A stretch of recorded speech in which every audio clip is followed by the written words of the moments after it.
Record. You want Excellent. Excellent. Okay. So, Caleb, Yes. Tiff, Sorry, we just got squared away here. Yeah. You use video too, yeah? Yeah. Or you will use if that's video? okay with you guys. Yeah, no, it's fine. I just was gonna change it so it wasn't down so low. I got you. No worries. Take your time. Oops, sorry, hold on. Cool. Is that high enough? If not, we can put it on Yeah, top no, of this the- is fine. Is that better? Yeah, it's I cool. just don't want to be crouching the whole time. Like I want to be able to sit up. Oh, you don't? That's not Be like comfortable. down here. Like, what are you guys doing? What are you Yeah. talking Yeah. about? Hey, how's it I going? got you. Doing okay. How about yourself? I'm doing great. Yeah. That's awesome. How does it feel to be off the road and, back in normal life? Does it really suck? Or Yeah. Yes Well, and no. yeah, I think I mean there's definitely times where we're ready to be home and like chill out for a little while and like I don't know, like get back to work, but I think it's like it's good for like a couple of weeks and then it starts to be like, when Right. can we get back out there? Yeah, I feel like I'm wasting time, if I'm not on the road. Like I got you. after a certain point. I hear you. I was gonna say it's got to be a brutal life. So, like, this is actually questions that we're actually going to be having here soon when we actually start Cool. recording the episode, versus just the random bullshit B-roll that I put together here at the top of the episode. Did you guys look over the questions I emailed over? Is there anything you guys did not like, did not want to talk about? Anything? No, it all seems pretty straightforward. Yeah, all good. It's nothing hard. I mean, honestly, this is the first episode of this type of show that I'm doing for the podcast. So y'all are guinea pigs. So this Okay. is going to be I don't know how this is going to go, and I'm hoping for the best at this point. So, but yeah, I mean, easy peasy. This is literally just a conversation. So, Yep. I'm not sure how many podcasts you guys have done before. I've done if quite a any. few. Have you done any? Yeah. I've never done one. No, yeah, I've done quite a few, and it's a pretty low pressure, just kind of It really is. It's hanging out. pretty much jibber jabber bullshit. That's it.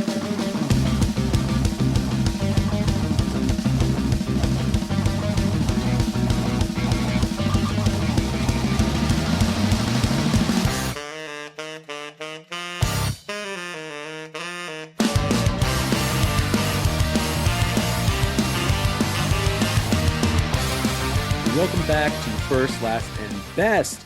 We are entering into a new phase. If you have not noticed over the last several episodes, we have not done a whole lot of First, Last, and Best. We've been kind of meandering across different themes lately. The only episode post Supernova that we've done that is strictly First, Last, and Best was the Thursday episode with Bailey. And we'll get back to it. We'll probably get back to that next week. However, there is a concept that we came across that has kind of taken off and has grown into something more. You'll remember right before Supernova, we did an episode called Bands You Should Know, and that was Bands You Should Know in the ska scene. Me, Angle, and Jeff each picked 5 bands. We talked about them at length. It ended up being a 2-part episode. But it was about 2-3 weeks after that Jeff and I went to a concert over at the Annex in Norfolk. And it was there that particular idea, bands you should know, grew into something a little bit different. What it grew into was not just having 3 random guys on a podcast talking about bands that we think you should be listening to. What it has turned into is talking about bands you should know and hearing from the bands you should know. So it is with that in mind that we bring you the first actual episode where the bands are going to talk to us. And it was at that show that I approached a band that played that I found to be honestly just incredible that night.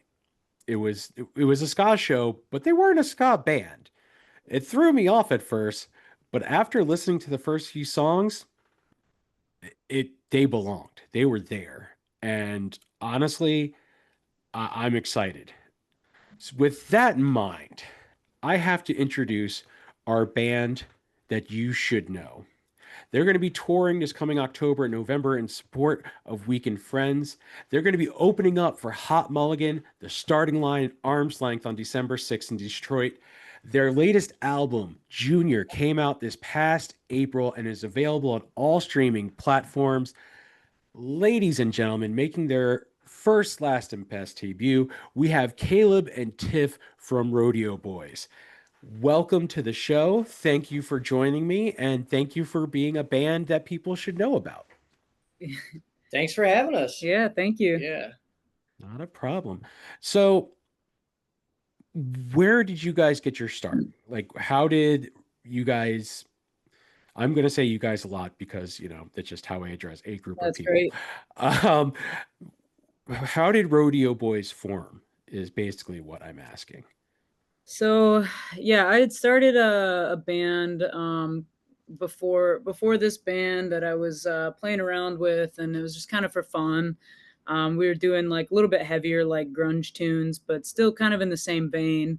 And over time, there's just like I was getting a little bit more serious about it and wanting to do more shows and like wanted to start getting more serious and making better songs and stuff. And as time went on, it just kind of morphed, and different member changes and lineup changes, and then we put out a record in 2019 that is actually no longer available Oh, because we took it down because it just like wasn't very good. And okay. Was the that self-produced and everything, or did you? oh yeah, big time. Yeah, it just wasn't very good. And I mean, we recorded the whole thing in in 2 days, and one of the days was like 8 hours, and the other one was like 4, and we did 9 songs. So it's just like the recordings are pretty rough, and then and neither of the people that were in it on that record or even in the band anymore. So it's just I'm the only person that was still in the band. And so when we made home movies in and put it out in 2023, we wanted to kind of be like, you know what, this should be kind of the debut, like fresh start record for Yeah, us. We were pretty comfortable with the lineup at that point, but there would still be some more changes after we toured on that record. Uh, yeah, and then as time went on and we got very serious about it and just started working really hard at it, we kind of figured out what kind of people were going to be in the band, and the kind of people that would be committed to going on the road and just be committed to the project and be really immersed in it. And that's where Caleb joined the band, and we got Christian on drums. He joined in I believe 2023 or 2024, late 2023, I think. And so that's when we really solidified the lineup. Was probably what, a year and a half ago when you joined? Yeah, a year and a half, two, maybe. Okay, yeah. So that was like when I felt like we really came together and solidified, and then we made the record Junior and put it out this year. And I feel like we're really getting our stride this year. So nice. So, obviously in any band, as members come and go, have you felt like, obviously, Tiff, you're the spine, you're the nerve system, basically the long line the of only no original matter member. what, it's only original member still. How have you felt has the sound evolved uh, from obviously your beginnings to where you are now? I mean, pretty significantly. I think we're a lot more mature now. I think we write more mature songs that are uh just kind of better and less all over the place. And I don't have to have these like crazy rock opera.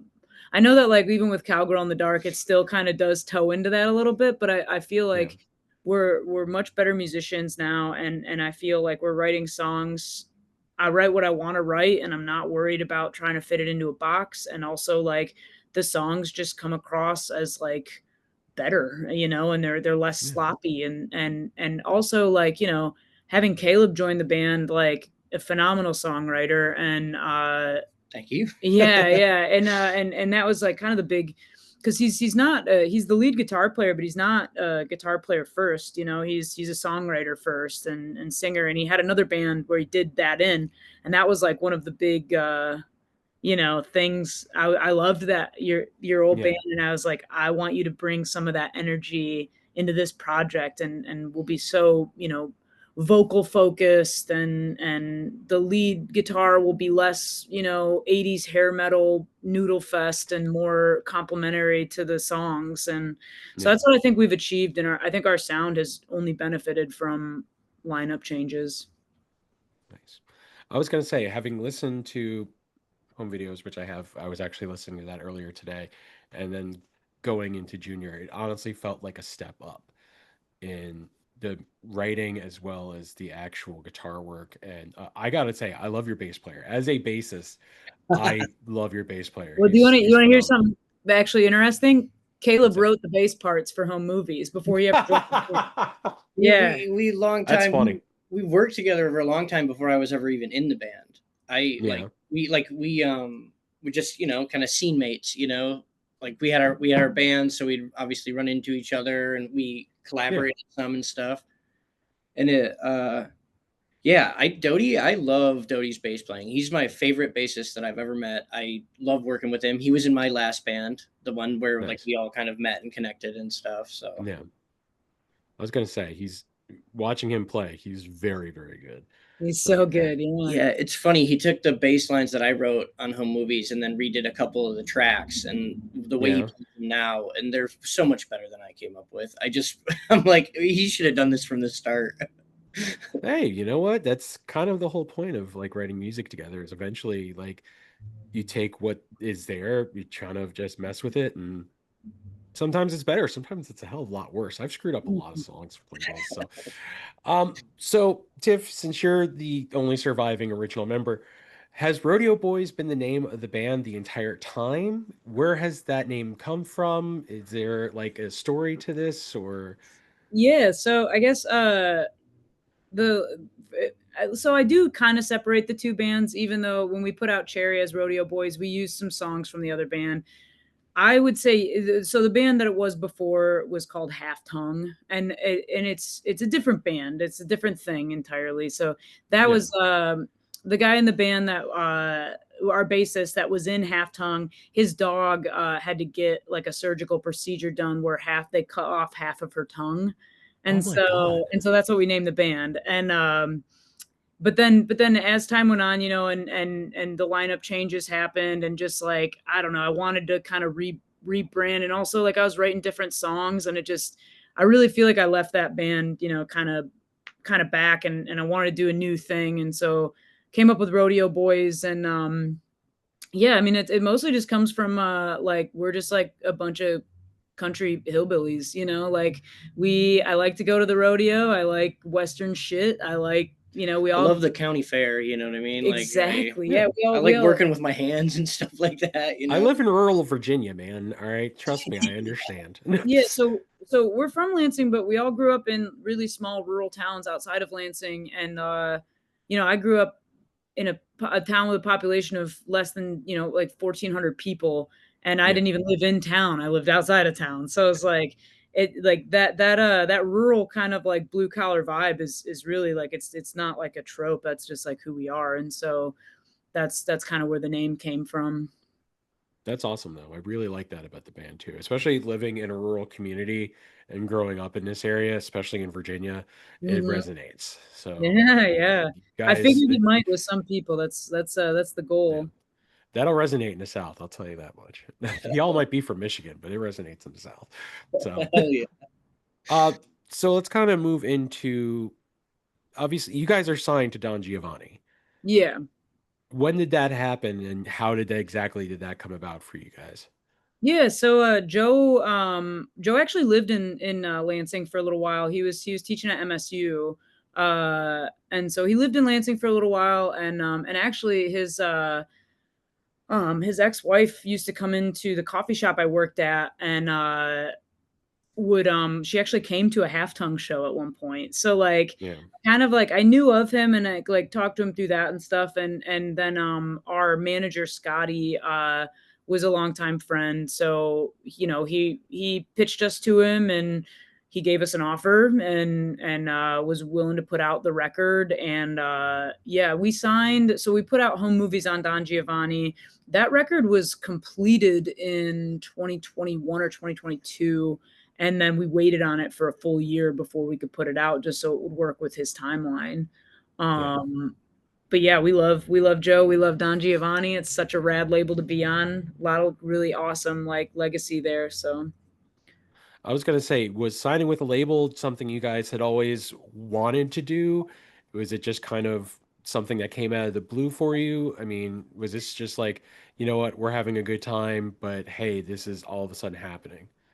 it's a natural progression, I would say. Like, I mean, that's like kind of like I think there's benefits, like you know, benefits, and then there's also consequences, I guess, with some labels if they're a bigger label or if you get you know some kind of I mean they're essentially loans, Yeah, like yeah, you're getting like advanced a the bunch of money to make advances. a record, and then Yeah. you're on the hook for that. And there's like getting shelved. There's all kinds of stuff that But like can happen with bigger labels, not at our But level. yeah, but we don't. I mean, obviously, like the smaller independent labels, we're not operating like that. There's no advances or anything like that. It's like, Yeah. hey, can we get some? We throw us some money so we can make some vinyl. We don't really have any money. Like, can you throw us some money so we can go record at the studio and we promise we're good for it, you know? And that's just kind of in debt to him until we can sell enough Yeah. of our records to. But you know, it's like the band doesn't make a profit yet, so it's really just. I mean, at that level, it is a big deal because you have somebody that's able to give you money to make records and press records, and then you Yeah. have something to go tour with. And like a lot of bands can't fund that on their own and stuff. And I mean, we've done everything pretty bare bones for the most part, and we try and do it as cheap as we can. It also having a label helps, just having people in your corner, like Yeah. people that have been in the industry, that they know people, they can advise you. It's nice having teammates, kind of. Yeah. I'm sure that's got to be helpful. I mean, shit. Like Yeah. I have friends who have signed to smaller labels. Not something I've ever done because, my bands have never really gotten to that point. But I mean, that's got to be helpful because just having contacts alone. Because I remember the old days of just grinding and trying to find shows and stuff back in the day. I say back in the day. I'm 40, all right? So I'm an old fucking man and I like yelling at kids and calling them whippersnappers. So, but I mean, that's got to be even just small labels, just having that kind of like almost like parachute to be It's there. So, it's helpful. I mean, and it's also helpful. Like I wanted to sign to Don Giovanni because I was a huge Screaming Females fan, and they were on that yeah, label for their entire career, you know, and just being able to be, and it's not like, you know, we signed with Don Gio and then we met Screaming Females right away, or like we were able to do these things like all of a sudden, like now we're working directly with them or anything, but it was like signing to Don Giovanni, like, and being in the same, you know, sphere as them, and then also like we signed on with the same booking agent, and that like then we did a short tour with them and stuff. And just like like it's being, I think, like it's like a little bit more visibility, I would yeah, say. um but yeah, I mean, there's still obviously so many challenges to all of it, and oh, at I'm the end sure. of the day, it's like you do have to, you know, kind of grind it out and make it work for yourself, and like just kind of seek out opportunities where they come and make the most out of them when you get them. I was gonna say that you guys are definitely doing that. I mean, I've Trying been to. just following you on social media and uh, just seeing everything you guys are getting to be a part of. I mean, that's freaking awesome. And this is actually kind of a nice transition into actually discussing touring life. Uh, Obviously, just saw you with Catbite and Flying Raccoon Suit. Mhm. It was an awesome show. Honestly, you guys were one of the best openers I've seen in a really long time. Um, I'm guessing this was not your first tour. No, No, definitely no, not. not at all. How long have you guys been touring? I mean, is this something that just like in the last few years, is it something you guys have been grinding out since late 2010s? I mean, Well, no, so I mean, since the beginning of Rodeo Boys, the first goal was to book some DIY tours, and we yeah. were touring. I mean, so we put out that first record. We formed Rodeo Boys in 2019, and we went on tour that year, and did some small, like really bottom of the barrel bootleg DIY touring, and just kind of grinded it out for a while. And then our first tour was in 2023 with the Menzingers. We got like an insane. Oh, They damn. threw us such an insane bone, and they took us on a full U.S. tour, and it was absolutely incredible. Caleb wasn't on that tour. You joined in 2024. Did it 2024? Yeah, it was the beginning of, I think it was January 2024. And but then we had like a ton of, we did a bunch of touring with Smoking Popes and Roswell Kid, and we've done tours. Obviously now we did a huge tour with Laura Jane Grace this year. And then did a Nice. couple more dates with her. We toured with Tiger's Jaw. So I mean, we tour a lot. We will have played 100 shows at the end of this year.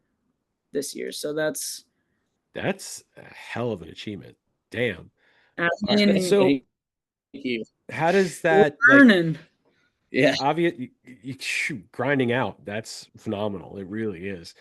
Um, how does that, especially having day jobs?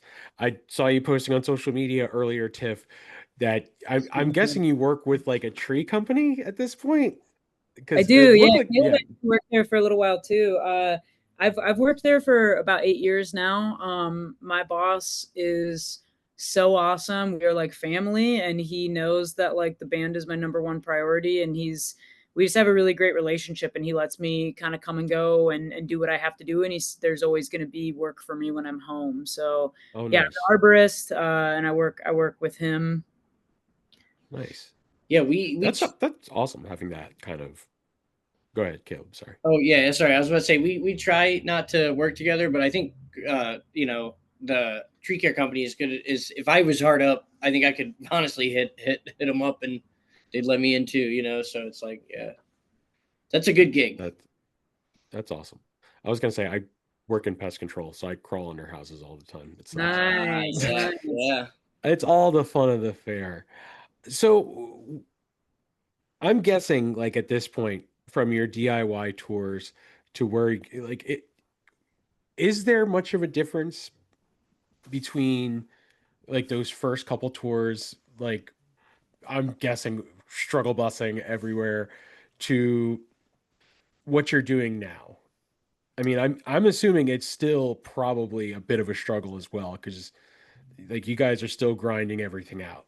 I Nah, mean, dude. but No, it's like night and day, to be honest with you. And Caleb really, knows. I mean, Caleb went on a tour before he joined this band with his old band, where it was what, 2 weeks in a pickup truck with 5 dudes. Yeah, we did. Yeah, we did. Yeah, that was in God, 2018. That was my first ever tour. Our first show was in San Diego. So and we're like dumb or we're like younger and dumber and we were like, all right, let's pick up this tour. It starts in San Diego. So we drive for like a day and a half, 2 days yeah. straight. Get to San Diego. We had a U-Haul trailer behind us. It was, yeah, I've roughed it. But it's honestly nice now because like we, if we're playing well and we're like selling well, we don't have to just like struggle and sleep like in the van. You know what I mean? I mean, we Like still Yeah. do though. We still we still do. That's do. the Yeah, thing, you're right. is like the margins are just so low now that it's like if we don't sell an insane amount of merch, we're not really a band that like has high guarantees at all. So like if we're not selling like a lot of merch, honestly, like for the most part, like if we want to make any money on tour, we have to like sleep at people's houses. And we're really grateful that we've made a lot of friends all over the states, that like if we need to crash somewhere, there's a lot of people that we can crash with and sleep in the van. And especially if it's like, we're in a sketchy neighborhood, it's like you never leave the van unattended with gear. Yeah, So I'm the designated van sleeper if somebody has to, if we're in a I don't sketchy mind neighborhood. doing it. I've It's gotten not some of the bad best either. sleep of my life in the van, you know? I love van sleep. I love van sleep. It Uh, rules, but but yeah, I would say like there's some pretty key differences, and I mean honestly, the biggest one that like it is just like when you're DIY booking and touring, not only is that just like so strenuous to book, like, you gotta find a venue and maybe you reach out to four of them in a particular city and one of them gets back to you and it's not the one you wanted, but like whatever, you'll take it. You can get you they'll give you the hold on the date, and then you've got to put your own bill together and you'll reach out to 20 bands, and again maybe two get back to you and they're not the ones you wanted, and then sometimes they just fall off the face of the earth, or they just blow you off and they just don't even come to the show and stuff. So it's like we've played some rough shows where it's like we're playing to the other bands and they're playing back to us, and the difference between Yeah. that doing these support tours, it's like I know there's going to be people there. Yeah. And even if we don't sell like a ton of merch, like I know we'll sell a little, but like I just know there's going to be people there and there's a guarantee of like, you guys will get $200 tonight, and like it's night and day. Someone's going to hear it and someone's going to Someone's turn gonna into a hear fan. it. I mean, Even if we're not making any money and we're not selling anything, just being able to play in front of people versus like, it can be really defeating to show up to a city and be really excited and then there's like five people there, and we've yeah. we've made the most of it every time we've done it, but it can be a little bit defeating. Yeah. yeah, 100%. I feel good about it though because I feel like we have a lot of people come back. Like Yeah. I feel like Yeah. I see a lot of faces that I've seen before when we go to shows, and like I talk to the same people and stuff. So hey, maybe touring works.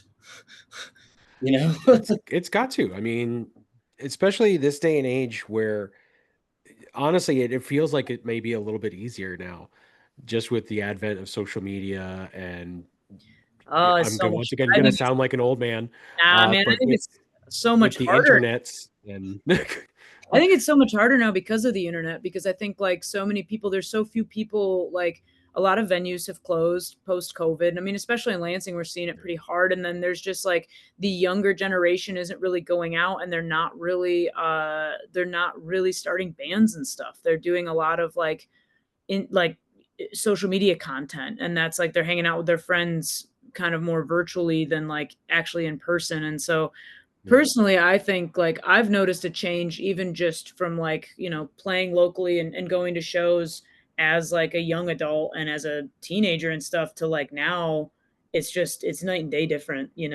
So I would I'll say give you that. it's a little bit more So, difficult, but I think it still works and it's still worth doing and it's still the kind of the grassroots. it's also social media. It's like sure, it's a great platform and you can reach tons of people, but it's also like this thing. Like I want to be a musician. I want to be a guitar player. I don't want to be a content creator, but I kind of have to some extent if we really want to push. yeah. Like, we want to be able to be a musicians. You know. Mm, I 100% hear that because that's what I have to do for the show. Yeah. If I want people to listen, I have to create content. I have to do reels, TikToks. I have to push shit, and it's just and this is just one guy with a microphone yelling into the air. So Yeah. I mean, I remember days in the bands and trying to play, but the reason I brought that up just because I remember in the early 2000s, between like '01 and '04, '05 ish, before I joined the military, like trying to put shows together and not really having like being able to go online and reach out to other bands in different areas and just kind yeah, of yeah. driving around the state of Virginia trying to find people. Like Like but you you're hit. right. I will say this: it's younger people creating music. They're more into like that social media, like write a catchy hook and it's 30 seconds long and that's it. Yeah. So they can throw something on They all TikTok. wanna be DJs now too. Ugh, yeah. I say that as I speak into a microphone and yeah. Hmm. So obviously, what is your besides obviously playing shows? what have you found to be like your favorite part of touring? My favorite part of touring, honestly, is just like getting to hang out and like cruise down the road, like listening to music. You get to like compare songs. You can like Yeah. talk about stuff like that. That's really cool. And like it gets grueling. Like so it feels like a cop would say riding in the van, but it's not that. It's more like the camaraderie of the whole thing. Like you are a unit and you are leaving out of from like your home, and when you leave, you're no longer yourself. You are a member of Of like the our band, squad, yeah. and then like that like brotherhood, that's probably my favorite part. I was gonna say That's the awesome. camaraderie, honestly, because like, well, I have two. So like, camaraderie is definitely a big one.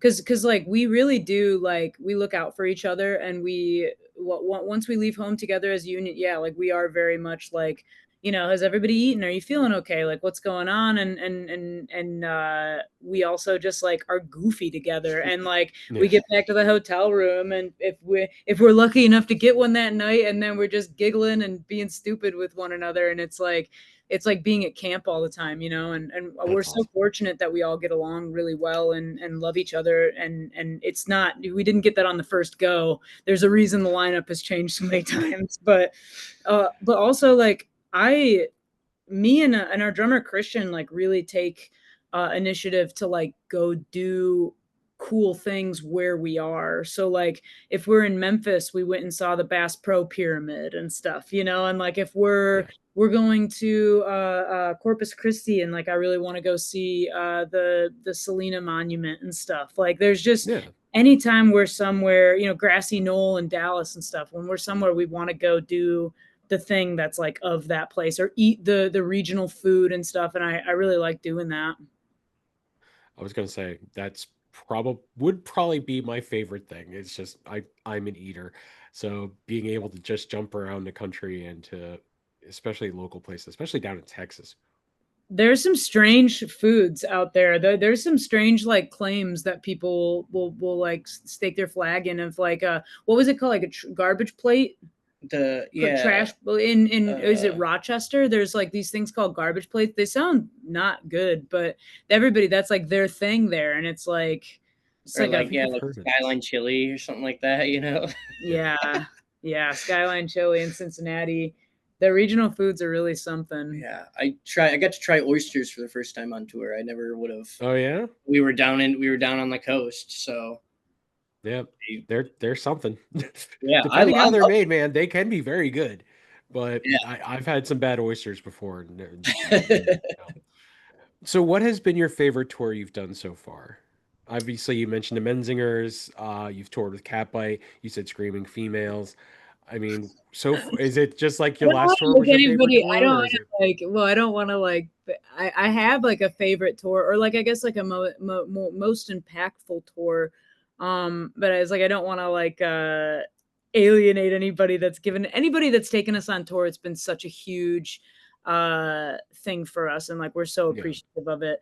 But Laura Jane Grace, that tour was like quite life changing, to be honest. And like I think like me personally, I had like so much like growth experience going on that tour, and it just like we were able to get in front of like our people, like the crowd that, I mean, because a lot of the tours we had done were just like so incredible, but like the fan base wasn't like, predominantly queer like Laura Jane's fan base is. And so yeah, like being able to get in front of those people and be like, hey, here's my song about like being trans, and then they're all like, yeah, that yeah. rocks.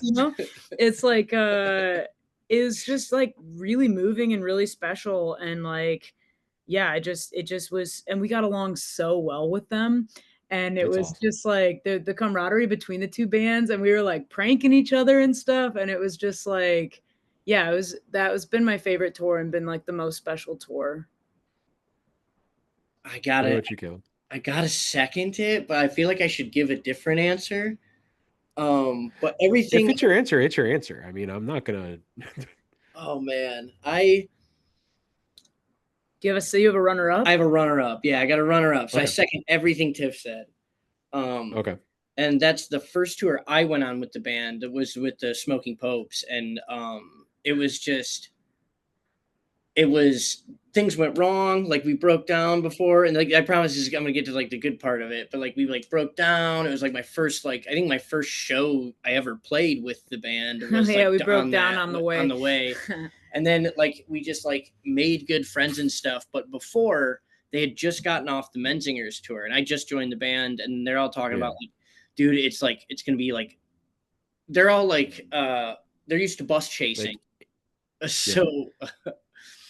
so I they were like, oh, it's gonna be like rough or whatever. Like they're not, um, and we go on the tour and that bad stuff happens, but it was great and we had a really good time and made good friends. And like the other band that we were with, Late Waves, like I still text Mikey sometimes and Oh stuff like yeah. that. Like we just like it was such a relief. Like, oh, I'm gonna go on the road, and even though this bad stuff happens, even though that this like it's hard, it's still a lot of fun, and I super enjoy it. So it's like that sense of Yeah. relief, I guess, was my runner up. That's awesome. So we mentioned Junior earlier, your latest album, which came out in April. Mhm. What was your inspiration behind that? Or was that just like you guys just started writing and like it was just everything kind of fell into place for it? I would say that like, I don't know, whenever I'm like writing or like so I would say that it started as like a collection of songs and then it turned Yeah. into a cohesive record that was like a whole storybook, and Yeah. it is kind of like a snapshot in time of where Rodeo Boys is at this moment, and I think it feels really cohesive, but it didn't start out that way. It just started out, I was like, well, here's a song I wrote about this thing that's pissing me off right now. And then I was like, here's another song I wrote about that thing that was pissing me off. And then it just kind of kept snowballing into just all these different themes started coming together. And I was like, yeah, I mean this is what the record is. And like it all came full circle. Yeah. Was this Caleb, was this your first on or I know you said you were helping write the bass lines for Yeah, some of the first I movies. So what was your experience with like how this all turned out for Junior? So, it was crazy because I was going to school, uh, like Yeah. I was going to college for my bachelor's when Tiff called me for the to join the band. Yeah, I quit that week. I made him quit school. And at that point, College is overrated. Don't worry about it. like, I have to learn the guitar parts on home movies, and those are hard parts, right? But like we're Yeah. like there's like tours lined up, and I'm like, yeah, I'm gonna do this. So I was probably playing guitar like 8 hours a day, 6 hours a day, like Yeah. just my fingers were raw and stuff. I mean, I got it was good, a lot of practice and stuff, but it was cool because like I re-picked up guitar for the first time in a long time, and I was like, okay, well, Yeah. we need some more songs.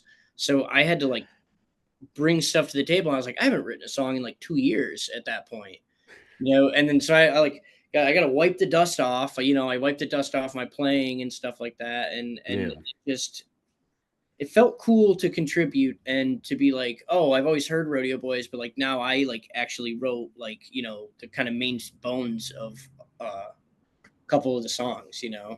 So it was cool. That's awesome. So obviously the lead single on that was All American Man, if I'm not mistaken. Am I mistaken on Okay. that? Or No, that's right. so what was kind of your inspiration for that, if you don't mind me asking?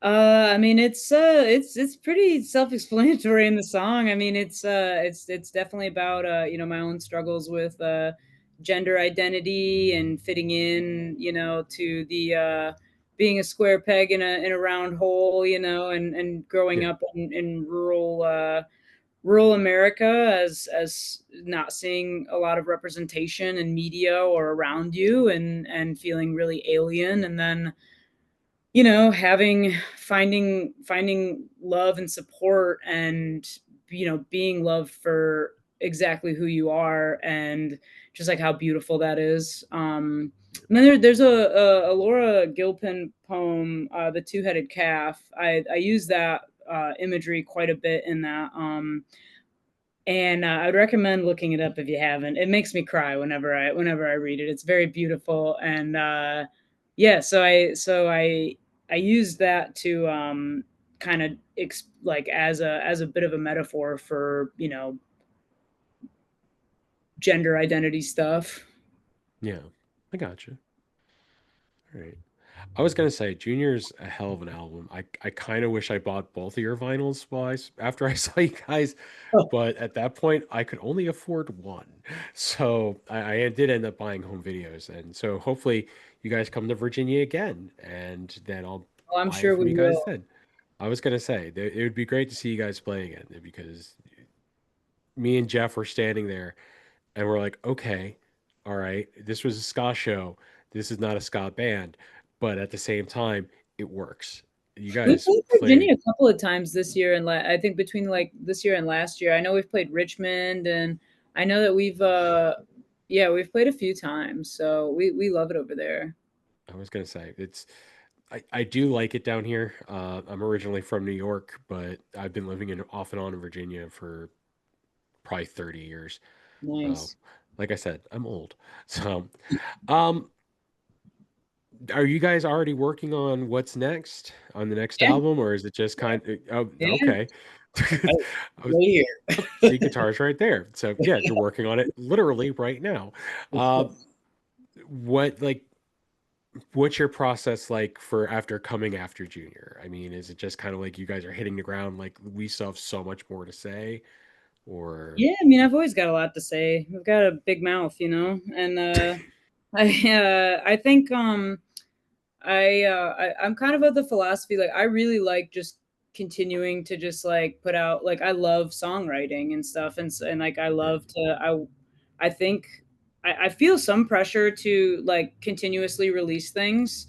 Um but also just like I enjoy the process of creating, and so I guess the the way the process typically goes is like I like to write kind of like the main bones of a song and like the lyrics and stuff by myself first, and then bring it to the hmm band and be like, okay, what do you guys think about arrangements? I need a bridge or something. Like, do you guys have any ideas? Or like, we'll bounce ideas off, and then everybody will kind of like write their parts, and then we'll come together, and then I'm kind of the one that's like, I don't like that, that sucks, play something different. And then like, it's like, or I'll be like, that's perfect, leave it as is, so I think and then so on occasion, like Caleb will also write like quite a bit of stuff and send it over to me, and like sometimes it's like full songs, and I'm able to be like, okay, like I think if we tweak this, or like, if I use these lyrics or like use my own vocal melody, then it'll really feel like it's coming from my voice, and so like let's do that. And that's what we did on Junior with Blue and with Crystal Part 1. Those were songs Caleb had written, and they stayed structurally pretty much the same. Yeah. And aside from like the lyrics and the melody, vocal melody changed. But then yeah, like also I'll just be like, Caleb, send me every riff you ever write, and then that you think is good, and then I'll see if I can write songs to it. So right now we're working on stuff already, and we've got somebody that we're working with that we're really excited that's going to produce this record. So I'm excited to get cranking on it. I won't needle you guys too much for information because obviously you You'll guys find out got soon some. enough. I don't know if I'm allowed All to talk right, about it yet. I'll have to freaking pay attention. Fine, It's guys not making Rick me wait. Rubin. Mean. It's not Rick No, Rubin. no, We it's try. not. Oh, Yeah. trying. Yeah, maybe soon. Who knows? So reality is there. I know that's kind of a weird segue, but it is what it is. If you had to be honest with yourself, how far do you think you can take this? Hmm. Do you? I mean, I know that's a hell of a question, well, no, I mean it's but it's like quite easy for me to answer. I'll go first. I'm like quite a romantic person, and so like I have like really high goals and expectations and dreams and stuff. So like I'm perfectly happy, like, shooting for the in it moon for the on long it, haul. what I mean? Like, I Nice. I just think I Yeah, think the possibilities are endless, and, I'm obviously, like, there are limitations to how far you can get making punk rock music, right? Like, you're not gonna yeah, be Billie Eilish big or Taylor Swift big making punk rock music. Is just not, like, doesn't really happen anymore, but, like, I'm not saying that I even want that or anything, but like I think that like, like I think just like the possibilities are endless and there's no reason to be like, to stifle yourself or anything. Yeah, But that's me. I like living that way. I like living in a I gotcha. romantic way. I'm starting to realize this was kind of a dickish question, so I Oh, I apologize. think it's great, man. I'm honestly curious because like it is something to think about. I mean, Well, Caleb's the not fact, but the romantic. fact He's that you are pragmatic. motivated that highly to take this as far as you can take it, I mean, that's fantastic. I love that about musicians, especially highly. Like I have friends who I have a buddy of mine who's been working on getting bands going since he was probably like 16 years old. He's in his mid 30s now, and he's still grinding at it, and I love that. Uh, Obviously, I did not do that. I have a wife and a kid. I just don't have the time for it anymore. But I Well, love honestly, that man, about musicians continuing to grind. it is a grind, and it's like, there's limitations also too to like what you're physically or mentally able to do. And there, like the thing is like I would like it would be amazing if this was huge and massive, whatever. The moment it's not fun anymore, like or the moment like we don't aren't enjoying what we're doing, we just probably won't do it anymore. I mean, like I don't mean Yeah, like things are gonna get hard and you grind through it, but the moment I'm like, I don't want to do this, I want to do something else, I'm just not gonna do it. So yeah, like Yeah, I love a challenge, but if the reward's not there, I'm not gonna overcome the challenge. You know, yeah. like, it needs to be rewarding. And for I was me, gonna say you guys are doing a hell of a job so far. I mean, thank you, the thank you, music's there, the live performance is there. I thanks, mean, thanks. you guys can take this, like, from what I can see, having God knows how many years of going to concerts and seeing opening bands and everything. You guys have a hell of a sound and a hell of a lot of talent. so you're So telling me there's a chance. there's a chance it could work. It really could. So What did you I want to know what Caleb's answer is to that question. What? How far it Yeah, goes? I mean like in reality, like what do you think? Cuz Caleb's not romantic. He's very pragmatic and very like he lives I the mean, he dropped out of college to do this, so obviously he thinks there's something there. Yeah, I say we're going straight to the top, All right, like rock and Macho roll, Man Randy baby. Savage styles. We're going straight to the Yeah, top. brother. That's uh, awesome. yeah. Uh, Honestly, thank you guys for doing this. I mean, this was a lot of fun getting to talk to you. Like I said, saw you guys open, and I was like, all right, it was random. You go were just about to walk by Caleb, and I was like, hey, let me talk to you a second. Do you do podcasts? I have a podcast.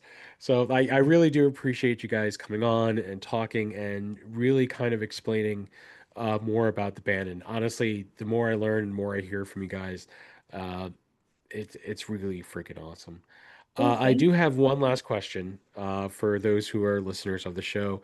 You know, last week we put out our mental health playlist, and we were discussing uh, music that means a lot to us, especially in our hardest times. Um, is there a song that you listen to, both of you, um, that just kind of helps you through those moments? Is there something that you would like to add to the playlist?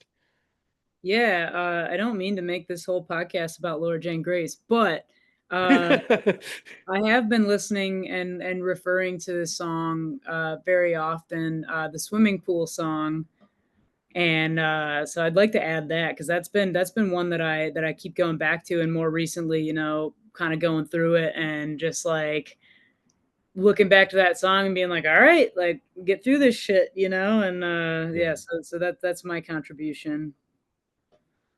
Caleb. um, yeah. So I guess I gotta throw it back to like song that's really helped me through a lot of hard times, and it's "Rock and Roll Suicide" by David Bowie. Nice. Um, it Oh just when he damn, I love that. screams, "You're not alone." Yeah, I I love that just song, it man. like actually I remember like feeling the most alone I've ever felt in my life, and Yeah. I just that song just happened to come on like it through my I was like listening to random music in my headphones, like walking down the street or something like that. Yeah. And I remember that song came on, and I just like it lifted me up. You know what I mean? I like realized I was like, fuck. I like went and hugged my friends. You know what I mean? Like He is Yeah. romantic after all. Who so knew? that's I love that. I really, really do. That fuck. That's awesome. That's the first like non-punk ska song I think we have on here. David Bowie. I love that. Oh man. oh I remember wow. listening to David Mike. Well, my I remember like when I was a kid, listening to my mom and dad's vinyls and really like falling into like David Bowie and the Beatles and Queen and dude, so that hits. That's right there. All I'm right, guys, I'm a thank you huge for coming on the show. Thank you for being a part of this. Thank you for being the guinea pigs for bands you should know. Yeah, thanks for Go having find us. Rodeo Boys. yeah. Rodeo Boys, they're streaming everywhere, Please. Spotify, Apple Music. Go find them. They're playing shows in Charlotte. They're playing in Cincinnati. They're playing Corpus Christi. They're playing in Detroit. They're all over the place. Playing Fest. Oh, you guys are playing the fest in Jacksonville? Yeah, we're playing the Fest. No, we're playing the Fest in In Gainesville. Gainesville. In Gainesville. Oh, I'm sorry. The Sorry, I mixed Fest? up Yeah. Gainesville and Jacksonville. I was gonna say everybody's I do playing No, the that it's all all the fest. good. Go while you're there. This will be our third year. Go go find Bailey Pope. She's a comedian and she's funny as fuck. I love her so Okay. much. She's from New York, but she'll be at the fest as well. Okay. Along with God, there's just a shitload of All people right. there. Good. Stop the Presses, I think, is going to the fest too. Yeah, Yeah, it's I don't an know. incredible lineup this year. So, anyways, sorry, got distracted. yeah. That's gonna be it for this episode. Thank you guys for listening. You can go. Where are you guys on social media? Is it Rodeo Boys Official or Rodeo Boys official. Instagram is the big one. TikTok's kind of a nightmare, so I don't really do it that much. But Instagram, 100% I'm agree? quite active on. Okay. So I was gonna say TikTok is. I'm trying. It's not working. It's a Uh, nightmare. it is. It really is. It's just a hellscape algorithm. Save me. I really should just take it down. Yeah. Anyways, moving on. That's the end of this episode. Maybe we'll be back to first, last, and best actual first, last, and best episodes next week. Maybe we won't. Who the hell knows? Will we have an episode next week? Who the hell knows? You I know the should. week after we should, hopefully, but it all depends on my guest hosts if they are around. Who knows? I know for a fact we'll be in 2 weeks. We will have our Halloween episode with James from 138 Tattoo and Piercing as we discuss the Misfits, and I get my Misfits tattoo at the same time. That'll be fun. Anyways, that's it for this episode. Thank you guys for listening. See you next time.